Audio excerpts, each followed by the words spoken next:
Olá, queridos! Boa tarde, a paz! Como é que vocês estão? Vamos chegando. Hoje, dia 19 de outubro, vamos ver Provérbios 19. Oi, tia! Tia tá bombando primeiro, hein? Chegando. Sejam bem-vindos, vamos chegando. Oi, mami! Chegou tarde, hein, mami? Chegou tarde, hein? A tia chegou primeiro. Vamos, Provérbios 19, dia 19 de outubro. Papel e caneta na mão.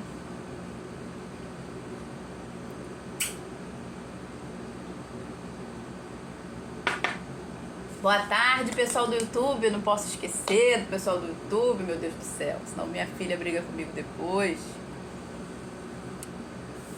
Então vamos começar. Provérbios, capítulo 19. Melhor é o pobre que anda na sua integridade do que o perverso de lábios que é um tolo.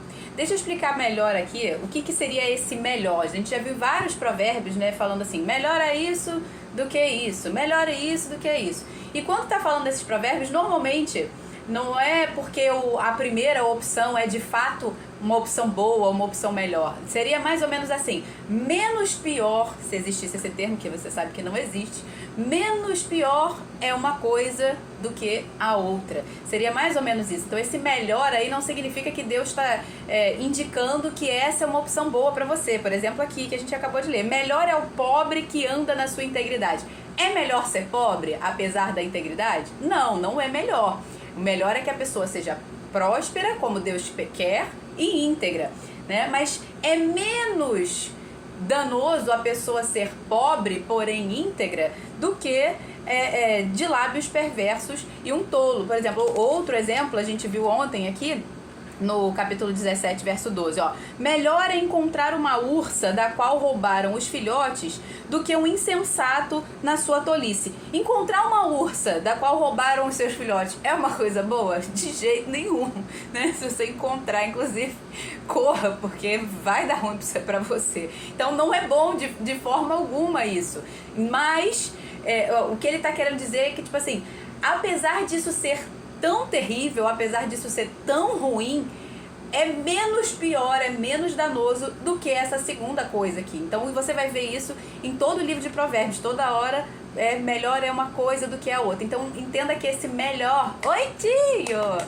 Então entenda que esse melhor não necessariamente é porque é muito bom aquilo ali. Pelo contrário, é muito ruim também, mas o dano é menor, tá? Então a pergunta que a gente precisa entender é por que Deus deixou isso daqui escrito dessa forma, né? Que como melhor é o pobre. É porque, infelizmente, o amor ao dinheiro é a raiz de todos os males, como diz a palavra. Não é o dinheiro que é a raiz de todos os males, é o amor ao dinheiro que é a raiz de todos os males. Porque você está colocando o dinheiro no lugar do Senhor, você está depositando a sua confiança no Senhor. E por conta disso, infelizmente, as pessoas são inescrupulosas. Muitas pessoas, por conta de ganância, e eu já expliquei aqui a diferença de ganância e ambição. A ambição é boa, a ganância é ruim.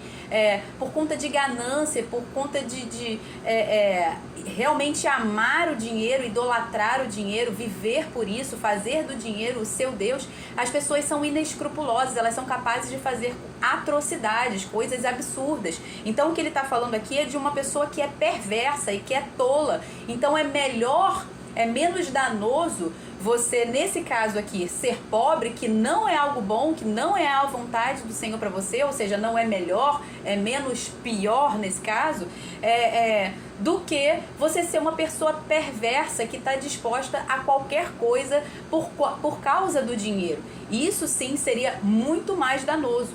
Entende? Por quê? Porque o pobre, na sua integridade, ainda que ele seja pobre e isso não é bom para ele, não é a vontade de Deus para ele não vai fazer do seu dinheiro o seu Deus.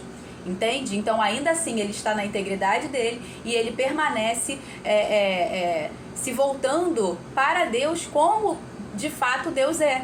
Mas não se engane, como eu falei ontem, infelizmente tem muito pobre que também tem amor ao dinheiro. Na verdade, a maioria das vezes é mais o pobre que tem amor ao dinheiro do que o rico, né? Por incrível que pareça. Então, às vezes a pessoa vai ser pobre e ainda assim vai ter amor ao dinheiro. Então, não, a questão não é se você tem o dinheiro ou não. A questão é se o dinheiro tem a você. A questão não é se você é rico ou não, a questão é aonde você está depositando a sua confiança e o que você está fazendo com esse dinheiro, qual é a sua motivação, como que você faz para conquistar esses recursos, se é de maneira lícita, se é de maneira ilícita. E aqui, obviamente, eu estou falando que o melhor e a vontade de Deus são as riquezas, obviamente as riquezas de maneira lícita, feita de maneira justa, tá? De acordo com os princípios estabelecidos pelo próprio Deus, amém? Então, eles depositam a sua confiança no dinheiro e são capazes dessas piores atrocidades, tá? Deixa eu só ver aqui se eu esqueci alguma coisa. Tá. Então, e aí a outra questão, essas pessoas que são capazes dessas atrocidades por conta de dinheiro, sejam elas pobres ou ricas, né, são porque elas não entendem que a prosperidade, ela é natural.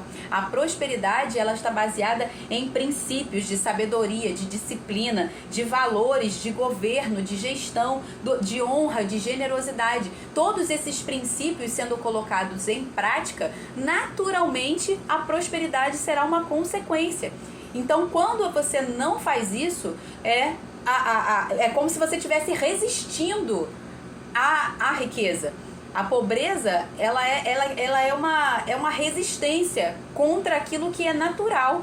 Porque o natural, se você estiver vivendo uma vida justa, da forma como Deus estabeleceu, de acordo com os princípios estabelecidos por Deus, não sendo preguiçoso, sendo disciplinado, não desperdiçando o seu dinheiro com vícios, com coisas que não edificam, com prazeres imediatos. Se você estiver fazendo a coisa certa, a consequência será a prosperidade. Agora, quando você faz o contrário, ou seja, quando você está resistindo aos princípios de Deus, obviamente a consequência vai ser a pobreza, a miséria, a fome, entende? Então a pobreza, ela é uma resistência àquilo que é natural, àquilo que é a vontade de Deus para todos nós, entende? Para cada um de nós.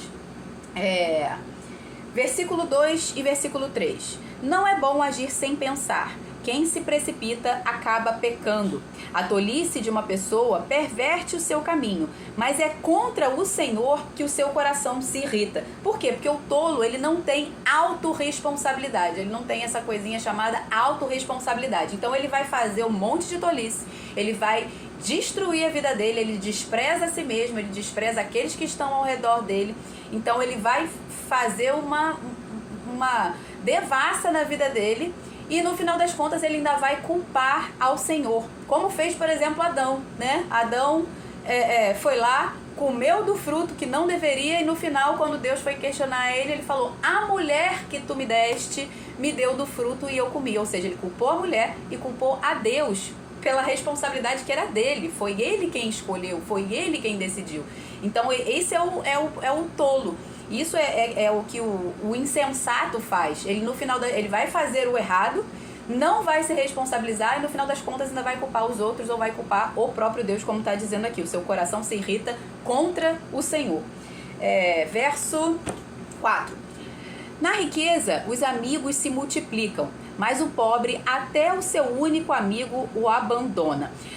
A verdade é que a hipocrisia e o politicamente correto, né, não nos permitem enxergar e assumir que, na realidade, todos nós gostamos de estar perto das pessoas prósperas, das pessoas sábias, das pessoas justas. E mais uma vez, aqui eu estou falando de pessoas prósperas que conquistaram as suas riquezas, que conquistaram a prosperidade, não só, e aqui prosperidade não é só dinheiro, tá? Que conquistaram a prosperidade na sua vida em todas as áreas. A gente prefere muito mais estar com essas pessoas do que com aquelas pessoas que não estão vivendo de maneira justa, de maneira digna, sendo disciplinados, não sendo preguiçosos, não andando ordenadamente, não gerindo os seus recursos. Então, é porque acaba tendo uma certa hipocrisia, né? E as pessoas pensam, ai, não, a pessoa só quer andar do lado de rico. Não, não é porque é do lado de rico, é porque essas pessoas têm algo a nos ensinar. A gente precisa andar com os sábios. A gente precisa andar com as pessoas que vão nos ensinar a alcançar e a chegar aonde elas chegaram. Obviamente, dentro dos princípios estabelecidos por Deus. Então, a riqueza, a prosperidade, ela está baseada em princípios. E até o ímpio, às vezes, segue esses princípios e vai enriquecer. Qualquer um que siga esses princípios vai enriquecer.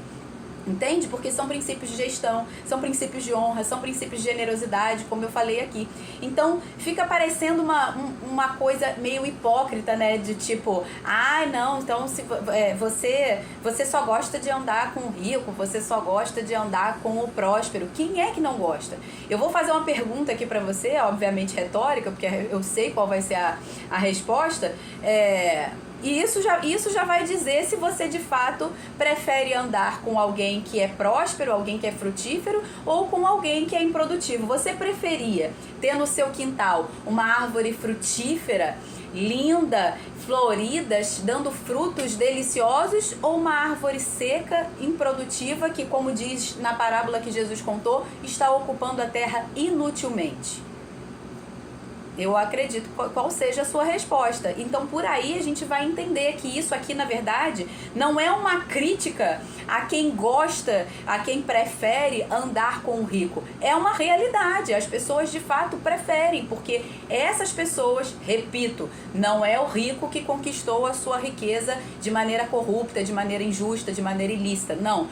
Aqueles que conquistaram a prosperidade não só na área das finanças, porque estabeleceram e viveram os princípios que Deus estabeleceu, mas prósperos em todas as áreas da sua vida, porque nós vamos aprender com essas pessoas. O que nós não podemos é nos aproximar dessas pessoas por, como é que eu vou dizer assim, por interesse, sendo bajuladores, entendeu? Esperando receber em troca favores, coisas desse tipo. Não, é para que a gente modele essas pessoas, para que a gente esteja com elas, para que a gente aprenda com elas, para que a gente seja humilde e aprenda aquilo que elas têm para nos ensinar. A outra coisa que eu ia falar aqui. Ah, tá. Eu não tô dizendo pra você que você precisa eliminar, então, os pobres do seu convívio. Então, então eu não posso mais ter convívio com o pobre. Eu vou conviver só com gente rica. Até porque se você for eliminar o pobre da sua vida, né, em muitos casos, muito provavelmente você vai ter que eliminar você mesmo da sua vida, porque talvez você seja o pobre em questão, tá? Então não é disso que eu tô falando. Não tô falando aqui que você, então a partir de hoje eu nunca mais vou andar com o pobre, eu não vou ajudar os pobres, eu não vou fazer nada com os necessitados. Não é disso que eu tô falando. Eu estou falando aqui da pobreza no sentido de improdutividade. A pessoa que é improdutiva, porque ela não é disciplinada, porque ela é preguiçosa, porque ela não faz o que precisa ser feito, ela não está cumprindo os princípios estabelecidos por Deus, ela não está cuidando dos seus, especialmente da própria casa. E nessa área de finanças, lembrando que a responsabilidade é do homem. Então, nesses casos específicos, é que a gente precisa entender que há essa diferença. Você não vai querer... Quem que você quer estar do lado? Do lado da pessoa que você está ali, que é sábio, que é próspero, que está aprendendo, que você tem coisas ali que você precisa aprender com ela, ou você quer ficar do lado do tolo, preguiçoso, que está devendo agiota, que só chega perto de você para te pedir dinheiro emprestado? É assim que a gente tem que entender as coisas, porque para que essas pessoas que estão nessa situação da improdutividade entendam que essa não é a ordem, essa não é a vontade de Deus, isso é andar de maneira desordenada, tá? Então, deixa eu ver aqui se faltou, o que faltou aqui? Ah, tá. Tá, mas aí é por isso que eu falei, né, que às vezes as pessoas vão ser hipócritas e politicamente corretas, né, de falar que não, então não pode andar com pobre. Normalmente essas pessoas que demonizam os prósperos, que demonizam a riqueza, é porque sempre que você estiver próximo de uma pessoa rica, a sua pobreza vai ser denunciada. Quando você estiver ao lado de uma pessoa próspera, a sua escassez vai ser denunciada. Quando você estiver do lado de uma pessoa sábia, a sua tolice vai ser denunciada.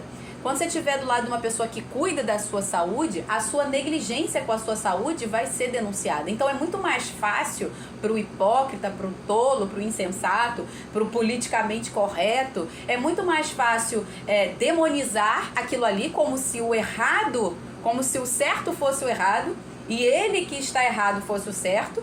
Para quê? Para que ele não saia da zona de conforto dele, que de confortável não tem nada, e faça o que precisa fazer, entendeu? Então é muito deixa eu ver aqui. Também falei da fidelidade. Quando você está ao lado de uma pessoa fiel, a sua infidelidade vai ser denunciada. Quando você está do lado de uma pessoa que é generosa, a sua escassez, a sua usura, a sua avareza vai ser denunciada. Inclusive a palavra fala que a avareza é como o pecado de idolatria. Por quê? Porque é amor ao dinheiro. Então a gente precisa olhar para dentro da gente e perguntar assim, por que eu não estou querendo ficar perto? Por que eu não quero aprender com as pessoas que são prósperas? É porque eu não quero ser confrontado? É porque eu não quero ser denunciado? É porque eu sou orgulhoso e eu não quero fazer aquilo que precisa ser feito e ainda assim eu acho que eu vou ter os resultados que precisam ter? Você tem uma frase, eu não me lembro agora de quem, é do Einstein, se eu não me engano, é do Albert Einstein, que ele fala assim, tolice é você permanecer fazendo a mesma coisa e achar que vai ter resultados diferentes. Então você quer permanecer na sua zona de conforto, de continuar fazendo a mesma coisa e criticando quem fez diferente, quem correu atrás, quem foi disciplinado, quem fez o que precisava fazer, mas você mesmo não sai da sua zona de conforto e acha que vai ter o mesmo resultado que ele, que correu atrás, que fez o que precisava fazer, e aí no caso falando de prosperidade, lembrando, recai essa responsabilidade sobre o homem, acordar cedo, se disciplinar, estudar, fazer o que precisa fazer, entendeu? Para prosperar, aprender com quem precisa aprender, estar em lugares novos, acessando novos conhecimentos, com novas pessoas. Faça o que precisa ser feito, não critique, não demonize aquele que é empresário, não demonize aquele que é uma pessoa próspera, uma pessoa sábia. Entenda que isso aí está falando de você, não está falando dele. Quando você critica alguém, tem até uma frasezinha que o pessoal usa, né? Que quando Pedro critica Paulo, quando Pedro fala mal de Paulo, não que exista isso na Bíblia, né? Mas quando Pedro fala de Paulo, eu sei mais de Pedro do que de Paulo.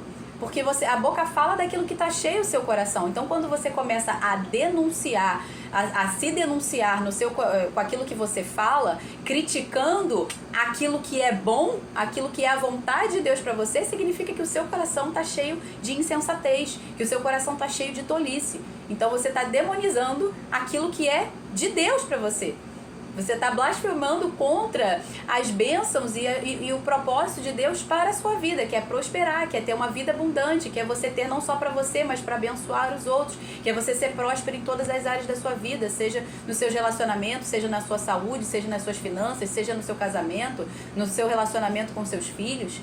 Então, pare de criticar aquilo que é... E outra, quando você critica aquilo que é a bênção de Deus, você já está decretando que você não vai receber aquilo ali. É químico no seu cérebro. Aquilo que você inveja, aquilo que você critica, você não vai ter. É como se você estivesse dando uma informação para o seu cérebro. Isso é ruim. Foge disso. Então o seu cérebro, toda vez que tiver a condição, a oportunidade de acessar a riqueza, a prosperidade, ele vai te boicotar, ele vai te sabotar. Por quê? Porque você deu a informação para ele que aquilo ali é ruim. Quando você está invejando alguém que tem, você está dizendo para o seu cérebro, olha, isso que ela tem é ruim. Quando você critica alguém que tem alguma coisa, você está dizendo pro seu cérebro, olha, isso que ela tem é ruim, é melhor você não ter. Então o seu cérebro, essa informação já ficou gravada. Então quando você quiser aquilo ali, você não vai ter. Ele não vai deixar, o seu cérebro vai te sabotar. Ele vai fazer de tudo para você não conseguir, com procrastinação, com ansiedade, com falta de disciplina, tudo para que você não consiga aquilo ali, porque você deu a informação pro seu cérebro que aquilo é ruim. Então aprenda, você atrai para você aquilo que você aplaude, aquilo que você elogia, aquilo que você agradece, aquilo que você louva, não pela pessoa em si, mas por causa da vontade de Deus, porque foi um princípio e é a vontade de Deus para você. Então não afaste isso da sua vida, não seja tolo, não seja insensato. Amém? Versículo 5. A falsa testemunha não ficará impune, e o que profere mentiras não escapará. Semeadura e colheita, né? Fez, vai colher. Versículo 6. Ao generoso, muitos o adulam, e todos são amigos de quem dá presente. Mais uma vez a gente está vendo aqui, todos são amigos do que dá presente, né? O generoso todos adulam, mas aqui a gente está vendo a diferença entre você se aproximar de alguém por humildade, como eu falei, e o interesseiro. O interesseiro, ele é adulador, ele é bajulador, ele tá sempre querendo procurar vantagem. O que eu vou conseguir ganhar daquela pessoa? Ele tá sempre querendo tirar dos outros alguma coisa. Ele nunca tá querendo contribuir, ele nunca tá querendo honrar, né? Quando você está se aproximando de um sábio com humildade para aprender com ele, você não só vai aprender com ele, mas você vai contribuir com ele e você vai dar honra a ele por aquilo que ele fez. Já a pessoa que é bajuladora, a pessoa que é aduladora, não. Ela quer aquilo que você tem, ela quer oferir vantagem com aquele que é generoso, né? Ou seja lá qual for a situação, e ela não vai dar honra àquilo ali. Ela não vai reconhecer a sua identidade, ela não vai reconhecer o seu mérito, aquilo que você tem, aquilo que você fez e aquilo que você é. No final das contas, talvez ela ainda saia falando mal de você, como a gente falou aqui, né? Do hipócrita, porque essa pessoa vai sair denunciada. Entende? O coração dela está ruim, o coração dela não é correto, não é justo. Então ela vai sair da presença de um próspero, um sábio, denunciada. Então ela vai tentar oferir vantagem e no final das contas depois ela vai negar que recebeu aquilo ali, ela não vai honrar aquela pessoa. E isso aconteceu com o próprio Jesus. Deixa eu só ver aqui, eu acho que eu anotei o versículo. Anotei o versículo, diz assim, João capítulo 6... verso 26 e 27, né? A multidão tinha ido procurar Jesus novamente, depois daquele episódio da multiplicação dos pães e dos peixes. A multidão foi procurar Jesus de novo, aonde? No mesmo lugar onde ele multiplicou os pães e os peixes. Só que Jesus não estava lá. Então eles passaram lá à noite procurando Jesus e só foram encontrar Jesus depois, do outro lado do mar. E aí quando eles chegaram para Jesus e perguntaram, né? Jesus, onde é que você estava, né? Você chegou aqui tem muito tempo? E aí Jesus respondeu, lá em João 6, 26 e 27. Jesus respondeu-lhes, em verdade vos digo, desculpa, vós me procurais, não porque vistes sinais, mas porque comestes dos pães e vos fartastes. Né? Porque Jesus naquele dia tinha passado o dia inteiro operando sinais, milagres, ensinando a palavra para que houvesse libertação, para que houvesse cura. Mas as pessoas não procuraram ele pela sabedoria, as pessoas não procuraram ele pelos sinais, não procuraram ele por quem ele é. Os sinais que está falando aqui é o sinal de quem ele é. Porque esses sinais é que diriam que ele, de fato, era o Filho de Deus. Então não foi pelo sinal, não foi pela evidência de que ele era realmente quem ele era que as pessoas estavam procurando ele. As pessoas não estavam procurando ele por quem ele era, estavam procurando ele por aquilo que ele podia oferecer. Estavam procurando ele somente por interesse, eram bajuladores. E a prova disso é que quando Jesus foi passar por aquilo que ele precisava passar, que ele se entregou à sua vida, ninguém ficou, entende? Nem os 12, nem os discípulos ficaram, só apenas João que permaneceu. Todo o resto debandou, meteu o pé, entende? Então esses são os bajuladores, são pessoas que vão querer apenas oferir vantagem e depois não vão te dar a mínima honra por causa disso aqui. Foi o que fizeram com o próprio Jesus, tá? Versículo 7. Se os irmãos do pobre o detestam, quanto mais se afastarão os seus inimigos? De novo, é uma convicção. Não é uma denúncia no sentido de dizer que, então até os irmãos do pobre estão errados. Não, o que está errado aqui, o que está sendo denunciado aqui é a mentalidade da pobreza. Aqui não tá romantizando, glamorizando, muito menos incentivando a pobreza, a miséria. Não, pelo contrário, está fazendo uma denúncia. Isso é um fato. Se você andar de maneira desordenada, a palavra fala que aquele que não trabalha também não coma. Então, se você andar de maneira desordenada, se você não andar de modo digno, sendo disciplinado, fazendo o que precisa fazer, não desperdiçando os seus bens, como a gente viu ontem, né? O desperdiçador, ele já é parente do devorador, entendeu? Ele não precisa nem o devorador, ele já é o próprio devorador. Pessoa que desperdiça, pessoa que não sabe gerir seus recursos, a pessoa que não estuda, não trabalha, não faz o que precisa ser feito para conquistar aquilo que Deus estabeleceu por princípio, até os seus irmãos vão se afastar dele. Aqui é fato. É o que está dizendo aqui. Não é para denunciar o irmão, é para denunciar o pobre, a mentalidade. Porque a pobreza é uma resistência. Pobreza significa improdutividade. Mais uma vez, quando você vê um agricultor falando de uma terra que não está produzindo frutos, de uma árvore que não está produzindo fruto, o que ele vai dizer para essa árvore, o que ele vai dizer dessa terra é uma terra, é uma árvore improdutiva. E não é isso que Deus quer. A palavra fala que aquele que não produz frutos será arrancado e lançado no fogo. Quem tem ouvidos ouça e quem tem entendimento entenda. Lançado ao fogo é o quê? Lançado ao inferno. Entende? Então a improdutividade, a pobreza, ela é pecado.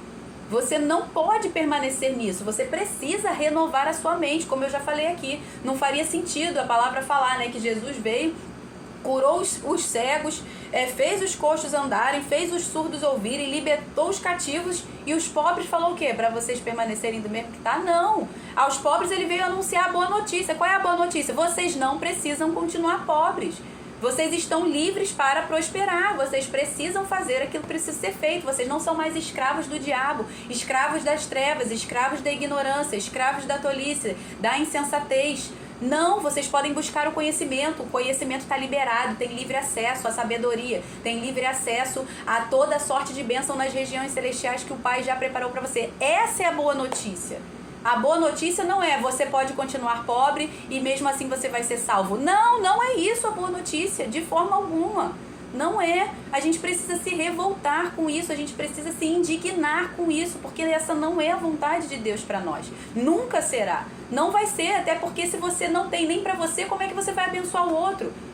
Se você não tem para você, você acaba sendo às vezes um peso para o outro, porque o outro vai precisar abençoar você. E quando a palavra fala para que abençoe os pobres, para ajudar os necessitados, são aqueles que estão destituídos dos homens que deveriam prover e não estão provendo, ou que não estão fazendo, ou talvez os homens que estejam passando por um momento realmente de invalidez e que não têm condições.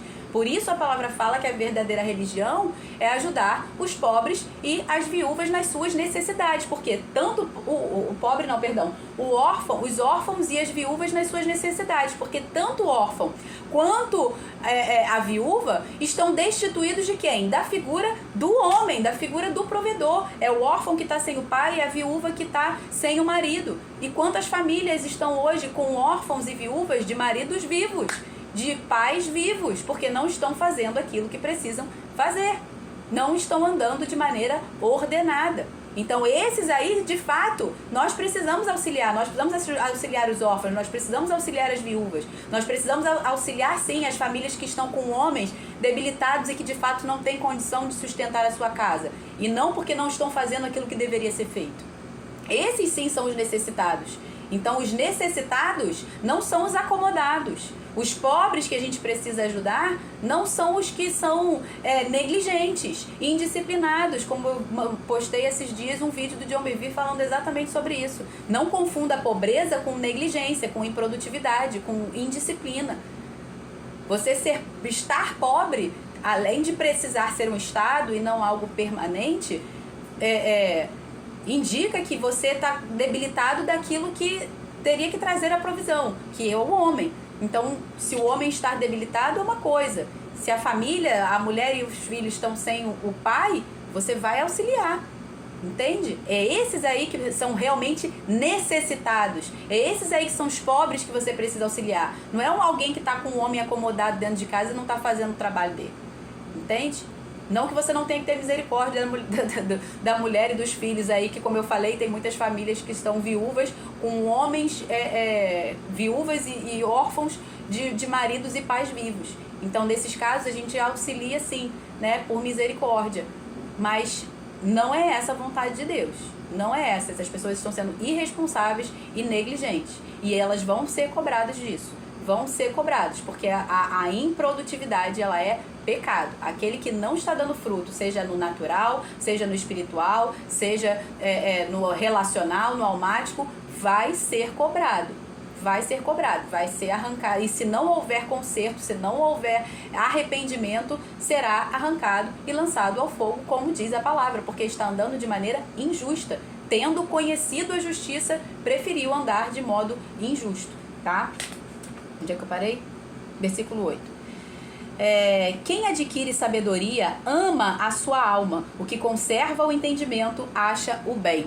E o oposto também é verdade, né? A gente poderia dizer aqui: quem não adquire a sabedoria odeia a sua alma. Olha que desgraça. Quem não adquire a sabedoria odeia a sua alma, ou seja, despreza a sua alma. E o que não conserva o entendimento vai achar o quê? O mal.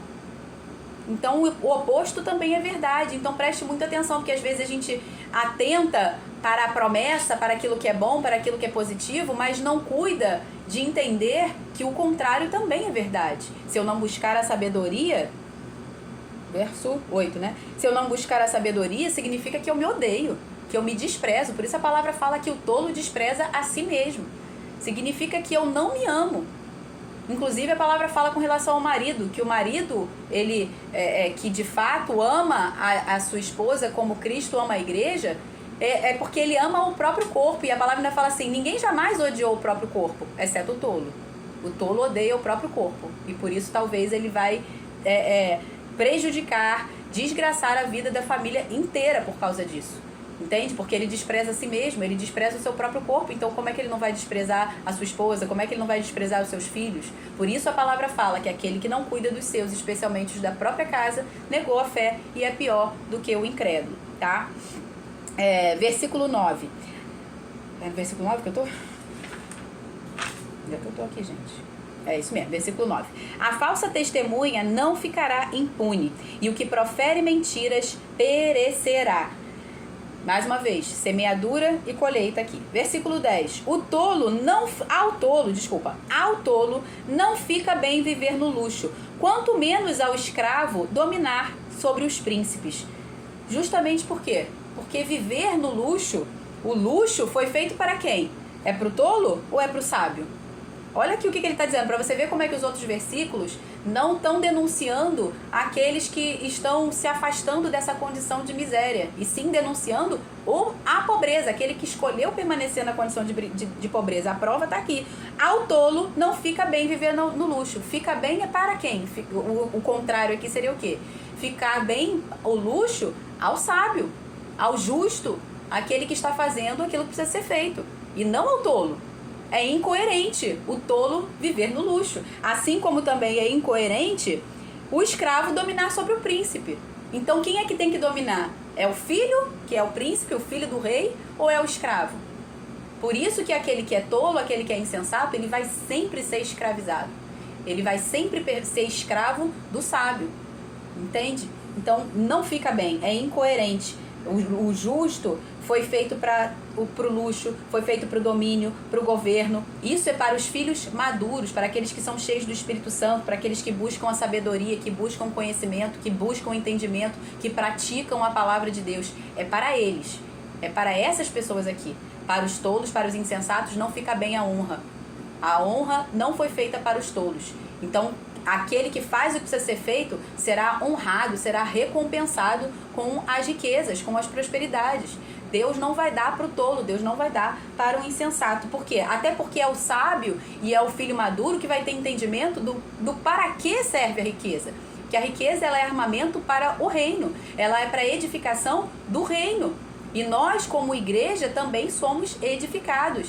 Nós temos as nossas necessidades supridas. A palavra fala que quando a gente se agrada do Senhor, Ele satisfaz o desejo do nosso coração. Então Ele é também para o nosso aprazimento, para a nossa abundância, mas para que a gente possa abençoar ainda mais generosamente. Entende? Fica bem sim o luxo ao sábio, ao próspero, ao justo, tá?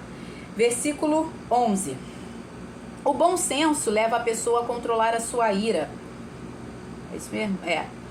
O bom senso leva a pessoa a controlar a sua ira. A sua glória é perdoar as ofensas. Então faça disso um troféu. Perdoar 70 vezes 7 por dia. Né? Eu não sei você, mas a minha sensação, toda vez que eu iro, né? Que eu saio do prumo e que eu perco ali a estabilidade emocional, a sensação que eu tenho é de derrota. Sabe aquela batalha perdida? Tipo assim, cair na armadilha do inimigo, cair na cilada do inimigo. A sensação que eu tenho é essa, sabe? Tipo assim, o inimigo conseguiu me tirar do sério, conseguiu armar ali uma cilada para me fazer sair do prumo e me irar. E entenda, o problema não é você irar, o problema é você irar e pecar. A palavra fala, irai-vos, mas não pequeis. A gente vai ver, inclusive, eu acho isso na próxima, já é no próximo versículo? Não, não é não, é no outro aqui. Não, é isso mesmo, a gente vai ver aqui no próximo versículo, no versículo 12 a gente vai falar sobre isso. Então, a sensação que eu tenho é essa, quando eu não consigo controlar as minhas emoções, a sensação que eu tenho é de derrota. Já quando eu consigo, é justamente o que ele está falando aqui, é como um troféu, sabe? Versículo 11, né, que a gente leu, o bom senso leva a pessoa a controlar a sua ira, e a sua glória é perdoar as ofensas. Então, quando você consegue se dominar, quando você consegue perdoar imediatamente, não levar aquela ofensa ali, nem que seja por um segundo que se quer, aquilo ali é uma glória pra você, é uma vitória. Fala assim, cara, graças a Deus, eu não caí na cilada do inimigo, na sementinha da maldade ali, da armadilha que plantou aquela cilada pra você cair. Versículo 12, a indignação do rei é como o rugido do leão, mas a sua bondade... Ai, gente, o que é esse meu olho aqui? Ficou embaçado aqui minha vista, não estou enxergando direito. A indignação do rei é como o rugido do leão, mas a sua bondade é como o orvalho da relva. Eu só consigo enxergar nesse versículo aqui, gente, o próprio Senhor, né? Olha isso. A indignação do rei é como o rugido do leão. O rei, eu consigo ver aqui o rei dos reis, né? A palavra fala em Romanos 11, 22, diz assim: considerai, pois, a bondade e a severidade de Deus. Para com os que caíram, severidade. Mas para contigo, né, que está de pé, que é justo, a bondade de Deus. Se nela permaneceres, doutra sorte, tu também será cortado. Ou seja, você consegue ver a bondade de Deus e você consegue ver a severidade de Deus. Você consegue ver o rugido do leão, como ele está dizendo aqui, a indignação do rei é como o rugido do leão, mas a sua bondade é como o orvalho da relva. Então, não é porque às vezes as pessoas falam assim, não, Deus não faria isso, Deus não permitiria isso. Deus é amor, Deus é bondade. Sim, ele é bondade, mas ele também é justiça. Por isso ele está falando aqui, considerai, pois, a bondade e a severidade. Por quê? Porque ele é justo. Então, para com os que caíram, haverá severidade. Mas para com os que permanecem na sua justiça, haverá bondade. Ele não vai recompensar o tolo com honra. Ele vai recompensar o justo com honra. O tolo, ele vai recompensar com o quê? Com resistência. Ele vai resistir. Como a gente viu, o orgulho, o tolo, o insensato, ele vai resistir. Ele vai falar, ou você muda, porque eu não mudo. Eu permaneço fiel, eu permaneço mesmo, eu não vou mudar. Entende? Então, eu só consigo ver isso aqui quando tá falando disso, né? O rugido do leão. Às vezes a gente acha assim que Jesus, né, foi uma figura... aliás, muitos desenhos, eu vejo desenhos bíblicos com a Abigail aqui às vezes, e muitos filmes pintam Jesus quase que com uma figura emasculada, né? Com aquela coisa assim, tudo meio, sabe, meio leso. E não é nada disso. Não é nada disso. Jesus não tinha, pelo que a gente lê na Bíblia, fica muito claro que Jesus não tinha isso. Um episódio, por exemplo, que você vai ver o rugido do leão, né? Que você vai ver Jesus ali na sua indignação, na sua ira, obviamente sem pecar, né? Como a palavra fala, irai-vos, mas não pequeis. Na sua ira, na sua indignação, o episódio foi o de Jesus no templo expulsando os cambistas. Eu vou até ler aqui, deixa eu ver se eu marquei. Acho que eu marquei. Cadê? João... deixa eu ver se eu marquei certo. Não marquei. Deixa eu abrir aqui rapidinho, então. João, capítulo 2, verso 13 a 17. Verso 13 a 17, diz assim: estando próxima à Páscoa dos judeus, foi para Jerusalém e encontrou no templo os que vendiam bois, ovelhas e pombas e também os cambistas assentados. Tendo feito um chicote de cordas, expulsou todos do templo com as ovelhas e os bois. Derramou o dinheiro dos cambistas pelo chão, virou as mesas e disse aos que vendiam as pombas: tirem essas coisas daqui, não façam da casa do meu pai uma casa de negócios. Os seus discípulos se lembraram do que está escrito: o zelo da tua casa me consumirá. Então Jesus aqui está mostrando uma figura, não uma figura pacata, parece... Jesus chegou lá na mesa dos cambistas e falou assim: ô querido, por gentileza, você pode retirar isso daqui, por favor? Olha, desculpa incomodá-lo, mas você, por favor, pode tirar isso aqui? Tem gente que acha que é assim, tem gente que acha que Jesus é só essa, sabe, quase que uma florzinha de Jesus. E não é, gente. Você vai ver um leão é um leão. Então, quando ele tá ali na firmeza dele, ele vai estar lá com a figura imponente, majestosa dele de boa. Mas quando é para fazer aquilo que precisa ser feito, quando é para mostrar a sua ira, a sua indignação, ele vai rugir e vai tudo tremer, entende? Então, ele não vai vir aquela coisa, com licença, por favor, não é... E sai tudo dali, derruba tudo. Isso é a ira, é a indignação do Senhor. Obviamente sem pecar. Então isso vai acontecer com a gente também muitas vezes. Nós vamos nos irar e às vezes é necessário que a gente se ire para que a pessoa entenda que há um limite naquilo que ela pode ou não pode fazer com você. Há um limite, ela não pode ultrapassar aquilo ali. Porque se você é permissivo, se você vai deixando acontecer, daqui a pouco as pessoas estão te atropelando, passando por cima de você, achando que podem fazer você de gato e sapato, e não é assim que funciona. Você tem que entender que você vive por princípios, então quando alguém fere esses princípios estabelecidos por Deus e que você vive eles, você precisa se posicionar e falar, aqui não, você precisa rugir também, mostrar a sua indignação e a sua ira quando é necessário, obviamente sem pecar, entende? Então, isso. Vamos para o versículo 13 e 14. O filho tolo, 40 minutos já, Jesus. Versículo 13. Um filho tolo é a desgraça do pai, e uma esposa briguenta é como uma goteira que não para. Não li o 14? O 14 também. A casa e os bens vêm como herança dos pais, mas a esposa sensata vem do Senhor. Duas coisas aqui que a gente viu, né? A esposa goteira é como... A esposa briguenta é como uma goteira que não para. E aí depois ele fala no 14. Mas a esposa sensata vem do Senhor. Então aqui a gente tem... Veja aqui que tem duas coisas, duas opções. A esposa sensata, ela vem do Senhor. Aí você me diga, o Senhor daria uma esposa sensata, como a gente está falando aqui? O Senhor, ele vai recompensar o tolo conforme a sua tolice, e vai recompensar o sábio conforme a sua sabedoria. Se a esposa sensata vem do Senhor, o Senhor daria uma esposa sensata ao tolo? Pensa bem. Então, entenda, talvez no momento em que você conheceu o seu cônjuge, né, você estava numa condição que talvez hoje não é mais a sua, mas talvez o teu cônjuge ainda não tenha mudado. Talvez o seu cônjuge ainda não tenha se convertido ou coisa desse tipo. Então, mas entenda que no momento em que você conheceu o seu cônjuge, eu acho que eu já falei isso aqui em lives anteriores, no momento em que você conheceu o seu cônjuge, aquilo que você atraiu era a condição que você estava naquele momento. Então, se você era um tolo, você atraiu uma mulher briguenta e vice-versa. Entende? Se você era um sábio, Deus te trouxe, né? Trouxe ali para o seu campo de oportunidade alguém sensato.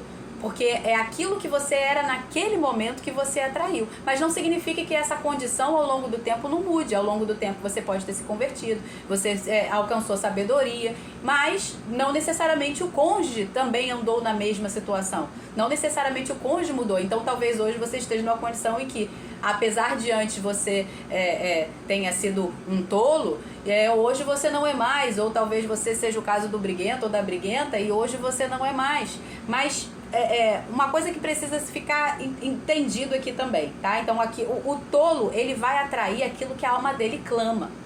Então Deus não vai dar para um tolo uma mulher sensata, até porque uma mulher sensata, ela vai identificar um tolo a quilômetros de distância, convenhamos, né? Então lá em Provérbios 18:6 diz assim: os lábios do tolo provocam contendas e a sua boca brada por açoites, a sua boca clama por açoites. Então o tolo, ele clama por isso. Então ele vai atrair para si aquilo que ele clama. Então o que o tolo vai atrair? Uma mulher briguenta, entendeu? Uma mulher que vai deitar o pau em cima dele, a língua, desculpa aqui o termo, né? Vai deitar a língua nele de brigar o tempo todo, até porque, olha aqui, por outro lado, a palavra também fala, né, que a boca do tolo, ela provoca contenda. Então, logo, ele mesmo está semeando essa briga. Ele aí o tolo, que aí o tolo pode ser o homem, pode ser a mulher. Tô falando do cônjuge, tá? Tô usando o aqui, porque é o cônjuge. Pode ser o homem, pode ser a mulher, tá? Então ele mesmo, ele vai estar semeando a briga, ele mesmo está semeando a contenda. O tolo faz isso, ele semeia a briga, ele é a sementinha do mal, ele semeia a discórdia e depois ele fala assim: não, mas eu estava brincando, não, mas não é bem assim, poxa, mas você se estressa à toa, você fica brava à toa, você briga à toa. Não, mas na verdade ele estava ali semeando, né, a contenda. Lá em Oséias 8:7 diz assim: porque eles semeiam ventos e colherão tempestade. Então, lembra que eu falei aqui ontem também, que a mulher é a multiplicadora, né? Então, nesse caso aí, se for o homem, o tolo, ele vai com a sementinha do vento, ele vai colher tempestade. Se ele vai com a sementinha da tolice, ele vai colher briga, tá? Por quê? Porque a mulher, ela é multiplicadora. Em Provérbios 11:29a diz assim: o que perturba a sua casa herda o vento.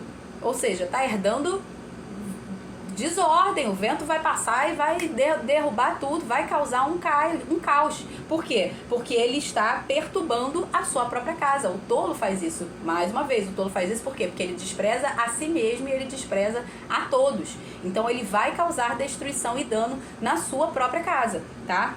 Então ele é um conjunto. Então às vezes você não pode julgar, né, do tipo, aquela mulher ali é a mulher goteira, ou então aquele homem ali é o homem goteira. Se você não sabe o que tem, quem é o cônjuge daquela pessoa ali, se é aquele cônjuge daquela pessoa ali, se é uma mulher ou se é um homem tolo, entende? Porque normalmente tudo vai girar aqui, como a gente está vendo todos esses versículos aqui, está girando em torno do justo e do injusto, do tolo e do sábio.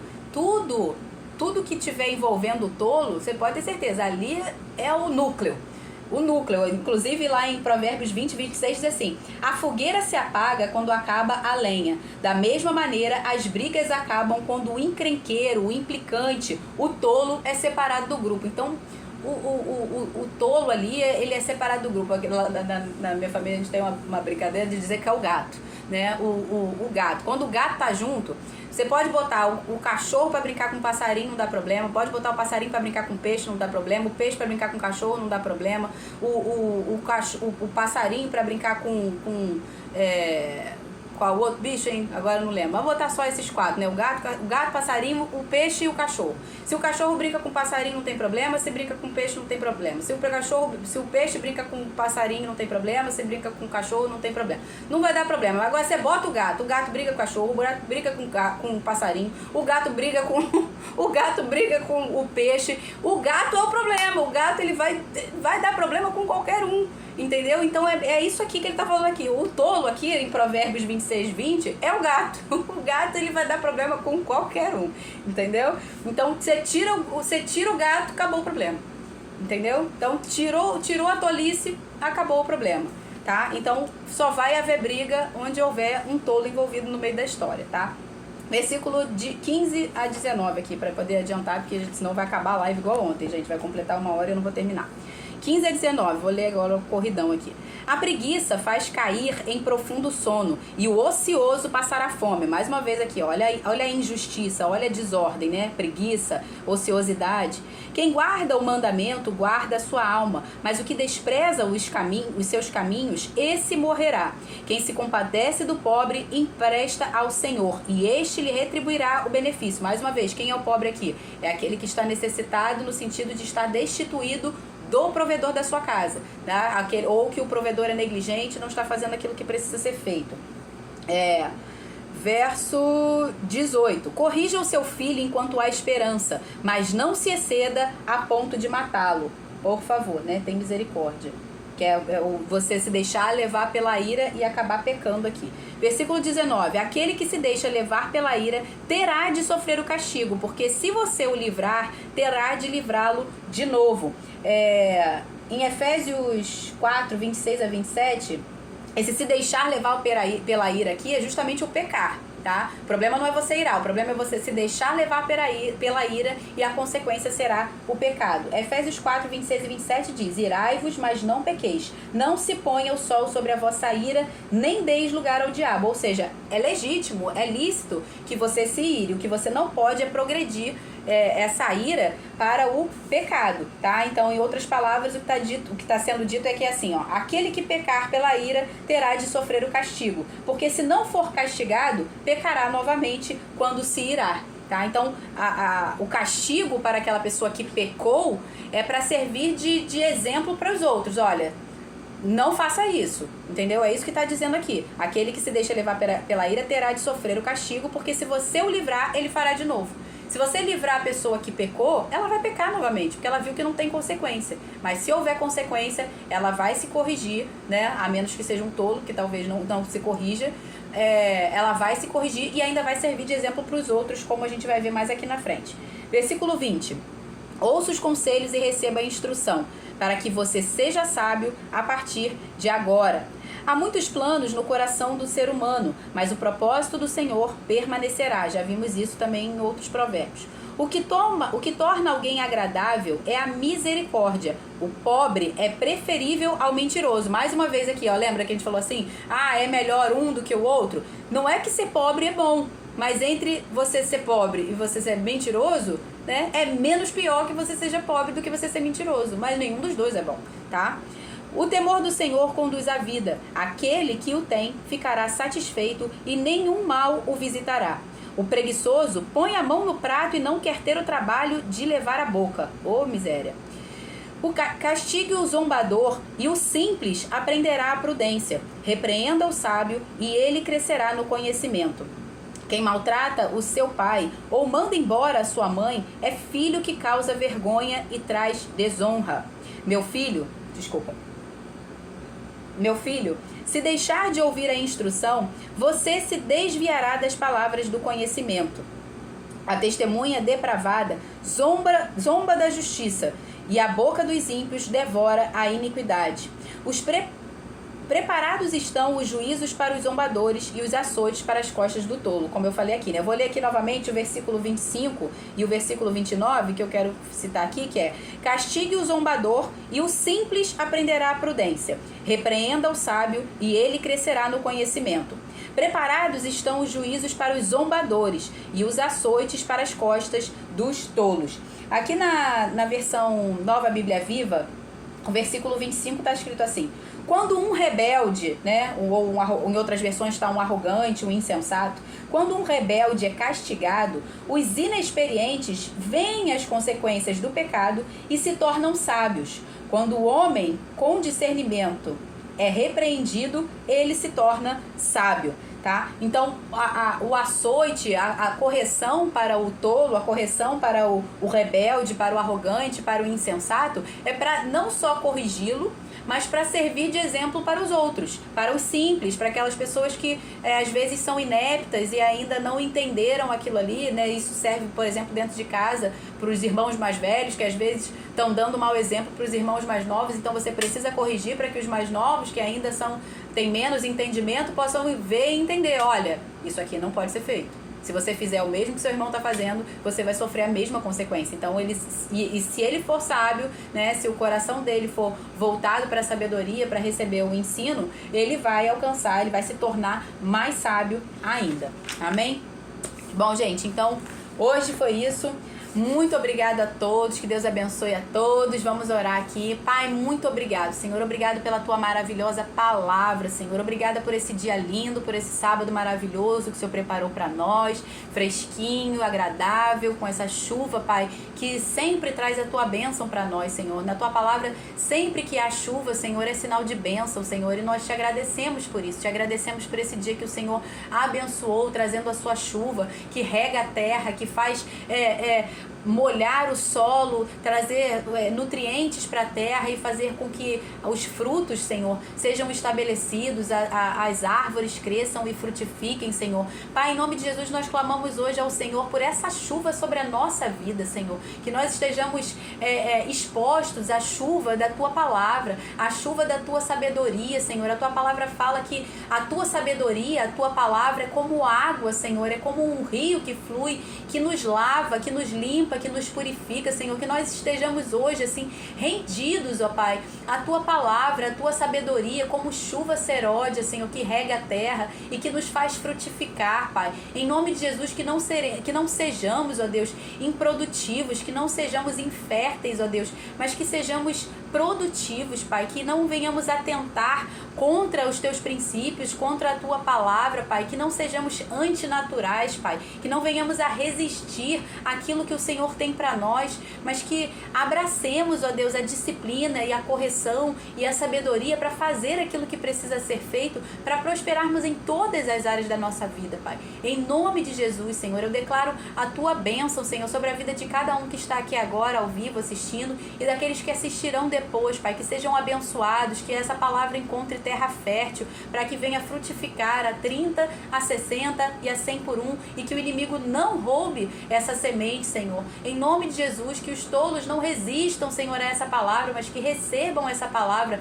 e que também sejam abençoados e libertos, ó Deus, da sua tolice, que as escamas dos olhos caiam, Senhor, e que eles tenham os olhos abertos para que a luz do Senhor possa entrar e abençoá-los abundantemente, Pai. Em nome de Jesus eu oro e te agradeço por tudo, Senhor. Amém.